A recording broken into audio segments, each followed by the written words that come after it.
Bonjour à tous, alors nous nous retrouvons pour cette deuxième séquence de vidéos et de tutos pour progresser et pour parfaire votre niveau, les petits détails, toujours les petits détails. Comme la semaine dernière, on va travailler à la fois la technique des ceintures jaunes et technique supérieure. Donc ce qui fait que le programme de la ceinture jaune, le programme de la orange, vert, bleu, marron et noir est vu au fur et à mesure. Le plus gradé, bien entendu, doit être dans une perfection par rapport au moins gradé.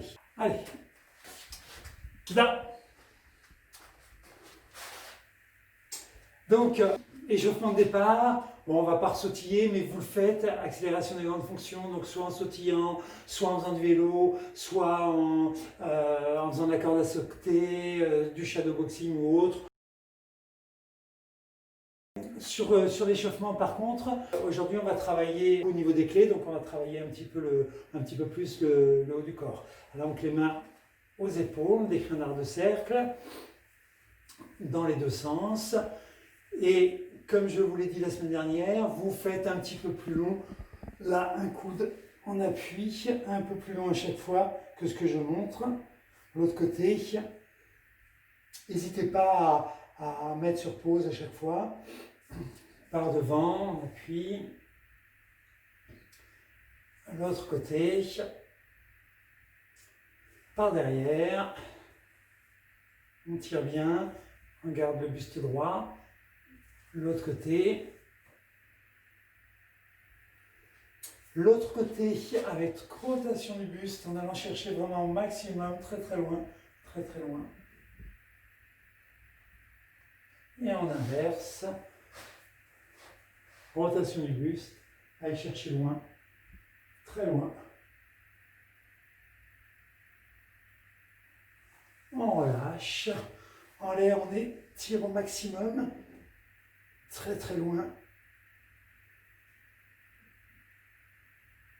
On relâche. On croise les doigts, on tourne les poignets. Et on appuie sur le dessus de la main tout en coinçant le coude. C'est déjà une forme de clé en soi. On inverse. De profil. Tout ça, c'est des débuts de clé finalement. On change de l'autre côté. Donc on coince bien le coude. On appuie doucement. On inverse. Là, sur le côté en clé, encore. Très bien. On bouge les mains, les poignets. On recroise vers l'avant, en l'air, en arrière, sur le côté, l'autre côté.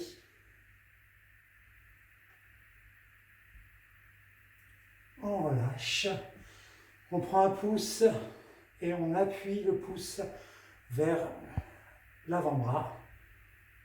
On peut venir toucher l'avant-bras comme moi. De l'autre côté, pareil.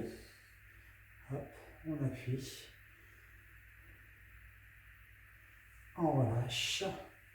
Là, on tourne le poignet dans un sens, dans l'autre, latéralement, pareil, dans un sens. Dans l'autre. Paume de main contre paume de main, on appuie. On inverse les doigts vers le bas.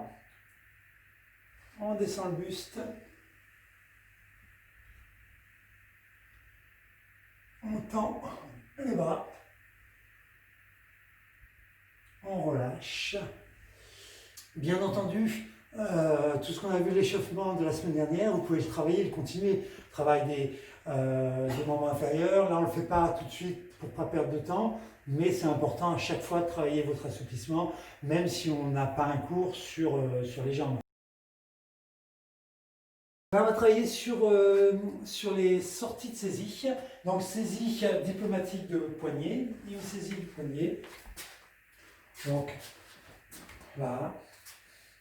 J'amène mon pouce entre son pouce et ses doigts, je tourne et j'ouvre. En même temps, je fais une petite poussée avec mon coude qui m'amplifie ma puissance, tout doucement. Hein, donc j'amène. Voilà. Et je ressors en semi-passif. Si c'est côté opposé, côté croisé, là, même principe, là, semi-passif. Sur une saisie d'un bras avec les deux mains d'ici, j'attrape bras de levier. Cette option-là peut marcher aussi sur une seule main, c'est-à-dire qu'il me tient une seule main. Si je tombe sur quelqu'un qui fait 30 kg de plus que moi, je suis ici, très facilement, je peux sortir comme ceci. Donc notamment les femmes qui sont agressées par des costauds, vous faites ça très facilement, vous sortez de la situation et ça évite de rater la première. Si vous ratez la première, après ça ne marche plus. Si je le fais avec une autre main pour m'aider, je vais ouvrir ma main, je viens me faire une poignée de main, complètement une poignée de main. Puis je fais ce bras de levier tout en ramenant mon pouce entre son pouce et ses doigts. Les bases de départ sont les mêmes. Je réavance mon coude et je reviens. Alors, quand il me saisit, il ne s'agit pas d'attraper le pouce parce que là, je me casse le pouce, d'attraper un doigt parce que pareil, je vais me faire une luxation au niveau des doigts. Il faut bien l'attraper dans ce sens-là, pas à l'envers. Ici, c'est là où vous aurez le plus de force. Je relâche. Hein, donc l'idée, c'est vous êtes pris ici, vous passez par-dessus. Et il me saisit les deux poignets. D'ici, je fais la même chose, je tourne mes poignets, j'ouvre les mains pour amener mes pouces entre ses pouces et ses doigts, tout en avançant mes coudes. Et ensuite, je recule légèrement en position semi-passive pour être dans l'aspect diplomatique. Bien entendu, quelle que soit la saisie, si une fois il m'a saisi, je fais ça, il envoie un coup de poing, peut-être que je vais être obligé d'aller sur du non diplomatique, mais pour l'instant, on part sur le principe qu'on cherche le côté diplomatique. S'il est en hauteur, saisi vers le haut, eh ben, je vais faire une rotation simple, ça va tout seul, ça ressort, hein, mais je pourrais difficilement venir direct, donc je vais changer un tout petit peu en faisant une rotation. Sur la défense de dos, il ne faut pas avancer. Si vous avancez, ça va empêcher la sortie. Au contraire, je recule. Mais tout de suite après avoir reculé, quand il y a eu la sortie, je reprends ma distance. Je refais sur un autre axe, je recule un pas et je reprends la distance. Et de la même façon, si je suis là et qu'il vient sur moi pour venir me frapper, je peux très bien être sur le non diplomatique. À tout instant, je peux sortir du diplomatique. Le diplomatique, c'est pour laisser la chance, effectivement, comme son nom l'indique, à une diplomatie, à une médiation. Des fois, on ne peut pas. Dans ce cas-là, on passe sur autre chose. Dans le cadre du passage de grade, on a cette étape-là, on est en diplomatique. Donc maintenant, sur les semi-diplomatiques, on passe une étape un peu au-dessus. Alors, bien entendu, tout ce qui est semi-diplomatique, c'est principalement des clés. On est plus sur une défense, sur un type de métier, police, gendarmerie, sécurité, mais ça peut être aussi quand on se retrouve avec quelqu'un qui est physiquement moins fort que vous, je ne sais pas, peut-être un adolescent qui a trop bu, qui est sous, et puis on ne veut pas être sur quelque chose de trop violent, mais on ne peut pas être non plus sur une simple diplomatique, sortie diplomatique. Donc il y a l'intermédiaire qui va être la semi-diplomatique. La semi-diplomatique reste quelque chose de plus difficile. C'est-à-dire que pour un débutant, je vous le montre, mais ce n'est pas du tout du niveau débutant. C'est un niveau intermédiaire, voire gradé. Donc la maîtrise, elle se trouve pour la ceinture noire. Ceux qui préparent les ceintures marron et noires, vous devez commencer à le maîtriser. Ceux qui sont à un niveau en dessous, c'est normal que vous ne le maîtrisiez pas.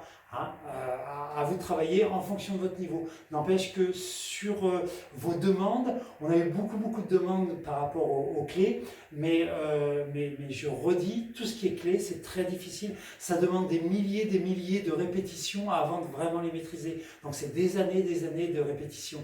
Alors que le diplomatique, ça sort tout seul, ou le non diplomatique, bien entendu. Si je suis sur un danger, il me saisit, il a un couteau de l'autre côté, je vais rentrer direct. Et puis je vais être sur le non diplomatique. C'est beaucoup plus facile que le semi-diplomatique. N'empêche que dans l'étape passage de grade, il y a aussi cette partie-là, semi-diplomatique, qu'on étudie. Donc là, il me saisit. De là, je vais attraper en clé. Hein, une clé qu'on a beaucoup vu aussi ces derniers temps avant le confinement. Donc normalement, vous devez commencer à bien la sentir, que vous pouvez faire avec les doigts ou avec toute la main. Donc je remonte, il me saisit, je fais une rotation, hein, comme s'il y avait un miroir, je viens regarder ce miroir, je viens me regarder dans ce miroir. Puis de là, ça va lâcher tout seul, et quand ça lâche, j'ai déjà ma saisie, je viens là, les deux doigts par-dessus, sans bloquer ici. Si je bloque ici, ça empêche de faire la clé. Et de là, je continue. Clé de base, c'est juste ça. Hein. Dès qu'il tape, j'arrête. Et un tout petit peu plus compliqué avec rotation. Donc, je tourne là. Un niveau au-dessus avec rotation de hanche. Un début de test avec qui. Mon croisement, il croise. Donc d'ici, je vais tourner dans l'autre sens et faire une clé de coude. On a fait une clé de poignet juste avant. Là, on est sur clé de coude. Si je fais très fort, bien sûr, ça peut lâcher. Je pourrais le faire aussi en frappe complète, mais on n'est plus dans le semi-diplomatique. Là, on commence à être dans le non-diplomatique. Donc, en croisant, rotation. Sur cette clé-là, j'enroule, je récupère, parce qu'autrement, il va lâcher naturellement. Si je fais ça, et je ne récupère pas, il va lâcher, il va réenchaîner autre chose. Donc, je récupère, je pivote, et là, soit avec ma main, soit avec mon avant-bras, je viens sur son coude ou légèrement après le coude. Si vous êtes avant le coude, il n'y aura pas de clé, ça ne marche pas. Avant le coude, anatomiquement, ça ne marche pas. Il faut que vous soyez sur l'articulation ou au-delà de l'articulation. Par contre, si vous allez trop loin au-delà de l'articulation, ça ne marche plus non plus. Alors, donc, c'est très proche du coude, là, soit ici, soit là, avec la main ou avec l'avant-bras. Et d'ici, il ne faut pas vous pencher. Si vous vous penchez en même temps que lui, ça ne sert à rien. Vous restez droit. Et lui va se retrouver en clé. Si j'avance, si je fais tout mon corps comme ça ne donne rien. Je reste droit. Donc, sur les deux mains, par exemple, il faut sortir déjà une main, puis j'attrape le poignet, et d'ici, je peux partir sur la même clé. Encore une fois. Donc, je sors, je tourne, même clé. Un niveau au-dessus, la clé en Z. Alors, vous allez avoir tous les petits détails depuis le temps. Il y a beaucoup de personnes qui me posent souvent des petits détails. Je botte en touche très souvent parce que c'est pas forcément de votre niveau. Comme je l'ai dit, c'est pour les niveaux marron-noir. Les moins gradés n'ont pas forcément besoin d'avoir cette connaissance technique. Néanmoins, notamment pour les perfectionnistes, vous avez envie de comprendre telle action, A, B, C. Donc là, je vous le redonne sur la clé en Z. Donc clé en Z, donc, je sors, d'ici, j'attrape, je le mets en positionnement en forme de Z.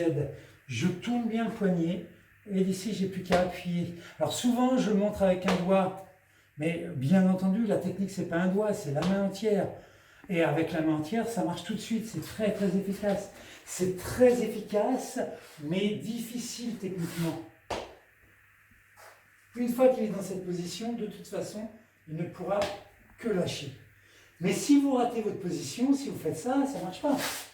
Ça ne marche pas. C'est vraiment bien tourné. Je remonte encore une fois. Je sors, je passe là, je passe sur le côté. j'évite une contre-attaque éventuelle. Je le mets en position en Z, je tourne bien son poignet, le coude est vers le haut, et d'ici, j'ai plus qu'à appuyer. Saisie arrière, encore une clé, donc il me saisit arrière, même principe, il faut que je sorte. Puis, je vais tourner et je vais venir sur une autre clé latérale. Donc là, j'appuie là. Alors, c'est une clé qu'on n'a pas vue souvent, c'est une possibilité, bien entendu, on peut reprendre. Je ne vais pas rentrer dans les détails justement de cette clé pour pas vous ennuyer et rajouter trop d'éléments. Mais autrement, vous pouvez ressortir les mêmes clés d'ici ou.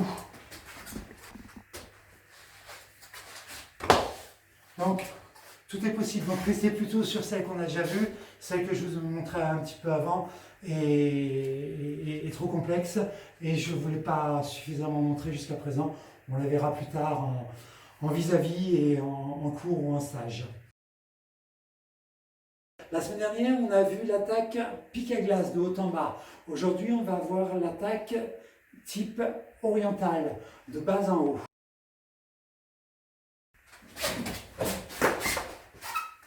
Il y a cette sortie classique. En éducatif, on travaille, comme on l'a vu la semaine dernière, juste la première partie. Donc la première partie, c'est juste ça, finalement. S'il lâche, c'est bon. Mais le mieux, c'est d'enchaîner tout de suite derrière le coup de pied, puisque de toute façon, entre guillemets, ça ne mange pas de pain. Il vous agresse avec un couteau, vous n'êtes pas en disproportion de contre-attaque. Vous allez donner un coup, même s'il a lâché le couteau, vous réenchaînez par réflexe coup de pied derrière. Donc ça donne 1, 2, je protège toujours, je scanne et je m'en vais. 1, 2. En détail, bien entendu, comme la semaine dernière, sur la contre-attaque, avant-bras 90 degrés, je bloque premier tiers d'avant-bras sur son premier tiers d'avant-bras. En même temps, je contre-attaque, ça peut être les doigts dans les yeux, ça peut être à la gauche, ça peut être coup de poing, ça peut être paume de main. Et je recule surtout les fesses en arrière. Si je ne recule pas les fesses, toujours le même principe, là je suis planté, là je ne suis pas planté. Donc il faut absolument reculer les fesses tout en frappant. Puis de là, quand je me redresse, je garde ce contact, je frappe. Et là, il va lâcher. Peut-être qu'il a lâché dès le premier, tant mieux, on frappe quand même derrière. Donc ça, c'est le deuxième niveau. Le premier, c'était l'éducatif, directement, juste un coup de poing. Là, coup de poing, coup de pied. Troisième étape, un peu plus complexe, donc c'est pour ça que c'est limité au plus gradé. Je contre-attaque et j'enroule tout en avançant sur lui et en le bloquant. Je frappe un coup de genou, puis un coup de pied. Normalement, il a lâché le couteau, je scanne, je m'en vais. Et de là, il faut bien enrouler pour bloquer ce bras. Si vous ne le faites pas, vous risquez d'être planté. Vous ne pouvez pas vous permettre sur un couteau d'attaque, un vrai couteau d'attaque, c'est hyper effilé. Moindre coup, vous touchez le couteau ici, ça coupe, ça s'ouvre complètement. Donc je remonte doucement, blocage contre-attaque, avant-bras 90 degrés, j'enroule en avançant tout en frappant mon coup de genou, et je enchaîne coup de pied ou coup de tibia. D'ici je pourrais rajouter aussi ça, c'est pas forcément indispensable, je scanne et je m'en vais. Sur ma suite, s'il n'a pas lâché le couteau, d'ici, je vais frapper, il n'a pas lâché le couteau. Récupération de poignet, et là je colle bien, je reste bien collé, tout en venant faire une clé.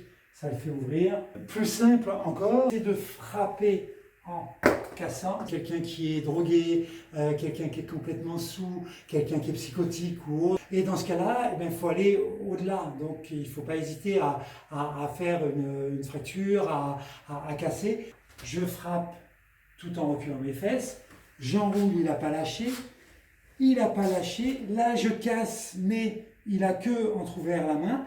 D'ici, très facilement, je peux récupérer. De façon anatomique, de toute façon, ça va ouvrir, même s'il a pas mal. C'est cassé, c'est cassé. C'est comme quand on finit une contre-attaque au niveau du genou. Si on lui a cassé les ligaments croisés, même s'il sent rien, il a le genou par terre, il ne peut plus vous courir après. La semaine dernière, on a vu la défense sur pique à glace, hein, la défense de haut en bas. S'il m'attaque latéralement, je suis ici, je fais mon blocage donc en reculant et d'ici je vais changer d'axe pour frapper. Hein, je me protège ici, je passe de l'autre côté, je vais frapper, je refrappe. Bien entendu, toujours dégradé là, ça doit être une évidence. Il n'a pas lâché le couteau, on fait le même travail. Je bloque, il ne lâche pas le couteau, je frappe. Je finis soit avec mon travail en cavalier, soit avec une clé. J'ai fait mon mouvement, j'ai frappé, j'ai refrappé. D'ici, je peux faire ma clé en cavalier, ma clé classique, avec l'avant-bras éventuellement. Tout est possible, ça doit se faire automatiquement pour les gradés. Là, j'étais sur côté mort. Maintenant, si je suis sur côté vif, c'est plus facile. Je suis ici, hein, je vais rentrer sur le même travail. Extension orientale pour les ceintures, pareil pour la ceinture noire, de profil. Si je suis en côté mort, hein, donc je fais mon blocage en protection ici, changement, là, il n'a pas lâché, je récupère, je le fais dans le vide, blocage, blocage, saisie en coup de poing, je récupère, coup de pied, s'il y a besoin, je fais ma clé en cavalier, ou ma clé de côté, avec l'avant-bras, avec la main, qu'importe. Mais dans la plupart des cas, il n'y aura pas besoin. Ce qui est important, c'est le départ. C'est, vous voyez l'attaque, enfin, vous ressentez l'attaque, vous vous protégez, vous êtes en côté mort, il faut changer. Là. Puis, vous récupérez, vous frappez, vous récupérez à deux mains, on refrappe encore. Et peut-être qu'on doit faire une clé, mais dans la plupart des cas, il n'y a pas de clé. Il n'y a pas besoin de faire de clé. Si on est, ça c'était côté mort, si on est côté vif, je suis ici, côté vif, et on se retrouve sur l'autre technique classique. Il n'y a pas de problème. C'est la même chose. Côté vif, c'est plus facile. C'est ce que l'on fait classiquement. Alors c'est plus facile, mais vous avez le corps à mettre en place, donc il y a un équilibre, il y a quelques difficultés par rapport à ça.